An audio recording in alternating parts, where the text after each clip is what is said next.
केंद्रीय जल शक्ति एवं खाद्य प्रसंस्करण मंत्री प्रहलाद पटेल आज एक दिवसीय पन्ना दौरे पर आए और उन्होंने बौद्धिक वर्ग को संबोधित करते हुए कहा कि सक्षम नेतृत्व ही राष्ट्र को सुरक्षित कर सकता है। इस समय राष्ट्र सुरक्षित हाथों में है। जब से देश में रक्षा क्षेत्र में चुनौतियां आई हैं, तभी से भारत में स्टार्टअप शुरू हुआ है। प्रधानमंत्री नरेंद्र मोदी के नेतृत्व में भारत आत्मनिर्भर बनकर तैयार है। कोई भी देश अब आंख नहीं दिखा सकता। केंद्रीय मंत्री प्रहलाद पटेल आज एक दिवसीय पन्ना दौरे पर आए और उन्होंने बौद्धिक वर्ग के बीच आयोजित एक सम्मेलन में कहा कि सक्षम नेतृत्व ही सुरक्षित राष्ट्र दे सकता है। इस समय भारत सुरक्षित हाथों में है। भले ही देश रक्षा के क्षेत्र में विदेशी हथियारों पर निर्भर रहा हो, लेकिन इस समय रक्षा कॉरिडोर बनते ही 2016 से हथियारों का स्वदेशी निर्माण शुरू हुआ है और इस समय भारत में कई महत्वपूर्ण हथियारों के उपकरण बन रहे हैं और बड़ी मात्रा में बैलिस्टिक मिसाइल, ब्रह्मोस मिसाइल सहित बड़े हथियार बने हैं। भारत की तरक्की इस बात का प्रमाण है कि अब भारत दिल दुनिया की बड़ी शक्तियों में से एक है। रूस और यूक्रेन युद्ध के बाद भी हम अपनी बात कहते रहे और कह पाने में सक्षम हैं और अपने फैसले किसी के दबाव पर नहीं किए। मोदी सरकार के बीच कोई भी राष्ट्र दबाव नहीं बना सकता। देश की हर सीमा सुरक्षित है। प्रहलाद पटेल ने कहा कि केन बेतवा लिंक परियोजना बुंदेलखंड की सबसे महत्वपूर्ण परियोजनाओं में से एक है। यह बहुत देसी परियोजना शीघ्र ही शुरू होगी। बजट का अलॉटमेंट गया है, शीघ्र ही निर्माण शुरू होगा। इस परियोजना में बुंदेलखंड का सूखा तो दूर होगा ही पेयजल बिजली भी बड़ी मात्रा में मिलेगी। उन्होंने कहा कि सोलर एनर्जी से भी इस परियोजना से बिजली तैयार की जाएगी। यह परियोजना प्रधानमंत्री की प्राथमिकताओं में है, जिससे तेजी से बुंदेलखंड का विकास होगा। प्रहलाद पटेल ने ओबीसी आरक्षण पर भी टिप्पणी की। उन्होंने कहा कि सर्वाधिक रिजर्वेशन समुदाय के जनप्रतिनिधि भारतीय जनता पार्टी में है। भाजपा संविधान और न्यायालय पर भरोसा करती है। न्यायालय का फैसला पूरी तरह से मान्य होगा। उन्होंने कहा कि निर्वाचन संवैधानिक प्रक्रिया है। शीघ्र ही पंचायत के चुनाव होंगे और लोगों को अपने प्रतिनिधि चुनने का अवसर मिलेगा और न्यायालय ने जो फैसला किया है उसी आधार पर हम जैसे ही वह भी सीवा के नेताओं को स्वीकार है। पन्ना मध्य प्रदेश से महबूब अली की रिपोर्ट। देखते रहिए आपका अपना चैनल आंचलिक खबरें, अपनों की खबर आप तक।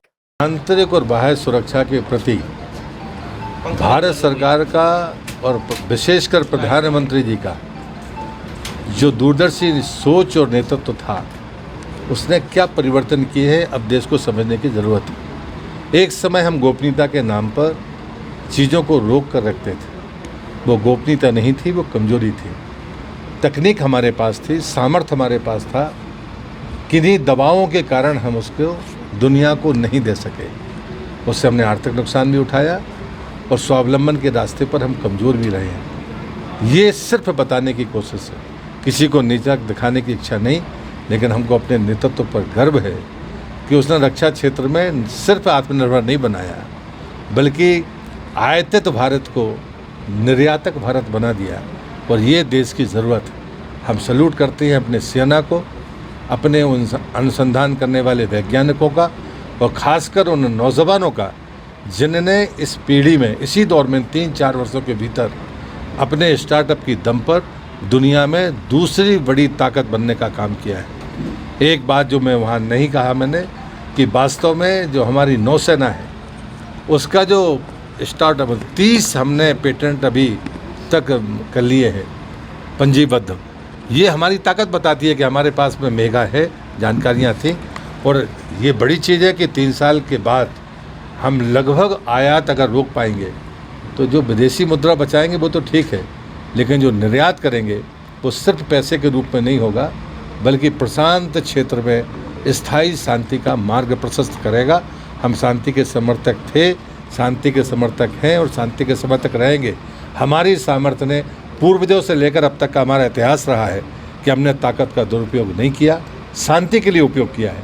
इसलिए मुझे लगता है ये बहुत ज़रूरी है। आपके पन्ना हो रही बुंदेलखंड के आप बड़े नेता हैं। भाजपा और कांग्रेस में मध्य प्रदेश में होड़ लगी है कि हम ओबीसी के ज़्यादा पक्षधर हैं, हितैषी हैं। इस बात को किस तरीके से देखते हैं? अब अभी यही पूछने वाले हैं? जी पूछिए। मुझे लगता है कि जो संवैधानिक व्यवस्था है, जो उच्चतम न्यायालय ने तय किया है, भारतीय जनता पार्टी की सरकारें न्यायालय के निर्णय का अक्षरशः सम्मान करती हैं।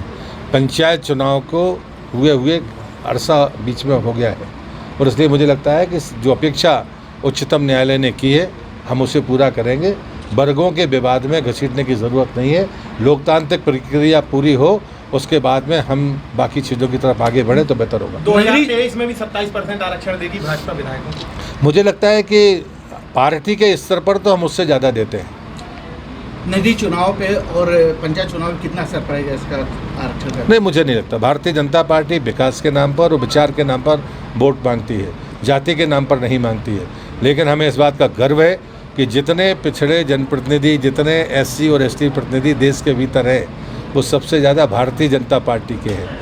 लेकिन ये बातें चलाई जाती हैं, कई बार वो इमोशनली चलती हैं, लेकिन भारतीय जनता पार्टी अपने मार्ग से भटकती नहीं है, किसी दबाव में आती नहीं है और संवैधानिक दायरे में जो बेहतर होता है वो करती है और करती रहेगी। धन्यवाद।